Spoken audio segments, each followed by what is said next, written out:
Cost ഗാർഡിന്റെയും അതോടൊപ്പം തന്നെ fisheries വകുപ്പിന്റെയും മത്സ്യത്തൊഴിലാളികളുടെയും നേതൃത്വത്തിലാണ് തിരച്ചിൽ ഊർജിതമാക്കിയിരിക്കുന്നത്. എന്നാൽ 26-കാരനായ ഗൗതം കൃഷ്ണയെ ഇതുവരെയും കണ്ടെത്താൻ സാധിച്ചിട്ടില്ല.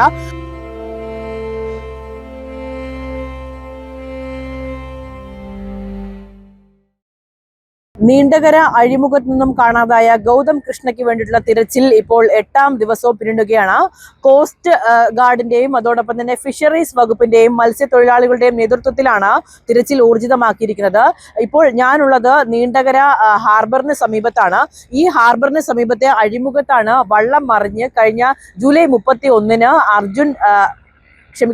ഗൗതം കൃഷ്ണ വള്ളം മറിഞ്ഞ് അപകടത്തിൽപ്പെടുന്നത്. ഈ നാളുകൾ ഇത്രയും പിന്നിട്ട് 8ാം ദിവസം പിന്നിടുമ്പോഴും വലിയ രീതിയിലുള്ള പ്രതിഷേധമുണ്ടായിരുന്നു. കാരണം കോസ്റ്റ് ഗാർഡിന്റെ നേതൃത്വത്തിലും അതോടൊപ്പം തന്നെ ഫിഷറീസ് വകുപ്പിന്റെ നേതൃത്വത്തിലും കഴിഞ്ഞ കുറച്ച് ദിവസങ്ങൾക്ക് മുന്നേ നടത്തിയ തിരച്ചിൽ പരാജയപ്പെട്ടിട്ടുണ്ടായിരുന്നു. അതുമായി ബന്ധപ്പെട്ട് വലിയ രീതിയിലുള്ള പ്രതിഷേധം ഗൗതം കൃഷ്ണയുടെ അമ്മ കോസ്റ്റ് പോലീസിന്റെ മുമ്പിൽ വലിയ രീതിയിലുള്ള പ്രതിഷേധം നടത്തുകയും തന്റെ മകന് വേണ്ടിയുള്ള തിരച്ചിൽ കാര്യക്ഷമമാക്കണമെന്നും ആവശ്യപ്പെട്ടിട്ടുണ്ടായിരുന്നു.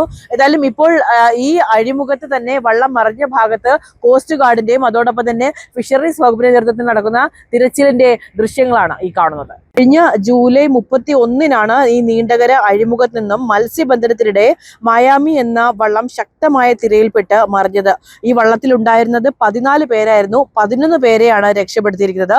ഈ അപകടത്തിലാണ് ഗൗതം കൃഷ്ണയുടെ മുത്തശ്ശൻ രാജീവനും അതോടൊപ്പം തന്നെ ഗൗതമിന്റെ പിതാവ് രാധാകൃഷ്ണന്റെയും കാണാതായിരിക്കുന്നത്. പിന്നീട് അവരുടെ മൃതദേഹങ്ങൾ കിട്ടിയിട്ടുണ്ടായിരുന്നു.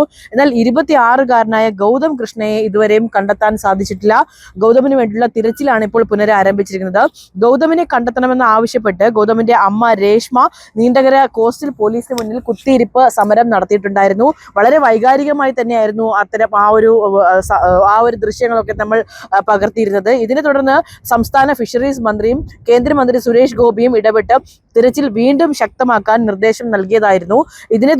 ഈ റിപ്പോർട്ടുകളെ തുടർന്നാണ് വിദഗ്ധ സംഘവും മത്സ്യത്തൊഴിലാളികളും വിവിധ രക്ഷാപ്രവർത്തന ഏജൻസികളും നേതൃത്വത്തിൽ കടലിലും സമീപ പ്രദേശങ്ങളിലും തിരച്ചിൽ നടത്തിയിരിക്കുന്നത്. ഏതായാലും കേരളം ഒട്ടാകെ മുതലപ്പുഴയിലും നീണ്ടകരയിലും സംഭവിച്ചിരിക്കുന്ന ഈ ഒരു വള്ളം മറിഞ്ഞ് കാണാതായിരിക്കുന്ന മത്സ്യത്തൊഴിലാളികളുടെ കുടുംബത്തിന് വേണ്ടിയിട്ടുള്ള പ്രാർത്ഥന തന്നെയാണ് ഇപ്പോൾ നടക്കുന്നത്. കാരണം വലിയ ദുഃഖത്തിൽ തന്നെയാണ്. സർക്കാരിന് ഇതുമായി വലിയ രീതിയിലുള്ള തിരിച്ചടി സംഭവിച്ചിട്ടുണ്ട്. അന്വേഷണം കൃത്യമായ രീതിയിൽ നടന്നിട്ടില്ല എന്നും അന്വേഷിക്കാൻ എടുത്ത സമയം ഇതുമായി ബന്ധപ്പെട്ടുള്ള കാര്യങ്ങളൊക്കെ തന്നെ വലിയ രീതിയിൽ ചർച്ചയായിട്ടുണ്ട്.